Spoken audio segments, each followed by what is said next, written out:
Une végétation luxuriante entre des plantations de cacao et de café, un littoral avec des plages désertes sous les palmiers, le petit archipel africain de São Tomé et Principe s'ouvre tout doucement au tourisme. À Porto Alegre, à la pointe sud de l'île, une poignée de touristes savourent. Na verdade é paraíso na terra.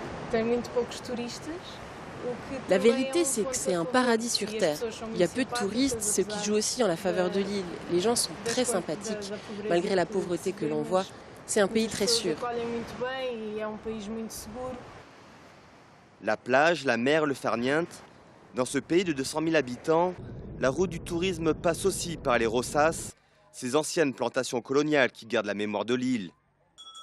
João Carlos Silva a transformé sa propriété familiale en un restaurant, chambre d'hôtes et résidence artistique, avec un projet bien précis. C'est la belle Bahia d'Angolares. Il faut faire un tourisme intelligent, créatif, pour les gens qui aiment beaucoup visiter les populations, la culture, l'histoire, et pour connaître l'histoire de l'île, mais en même temps, non, le tourisme de masse.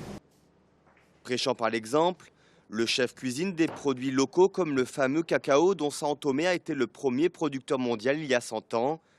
Une île mal desservie par les compagnies aériennes, les emprunts à des taux élevés pour investir. Les pionniers ont aussi des problèmes de main-d'œuvre.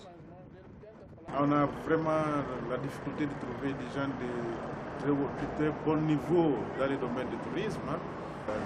Quelqu'un pour travailler dans la réception, quelqu'un pour travailler dans le restaurant pour se servir la table et tout ça, c'est un peu compliqué. Le tourisme se développe lévé, doucement, doucement, selon l'expression préférée des habitants de l'île, adeptes d'un mode de vie tranquille. Avec 18 000 visiteurs en 2014 contre 8 000 en 2010, l'activité représente 14 % des ressources du pays. Un secteur en plein essor dans ce pays pauvre qui dépend à 90 % de l'aide internationale.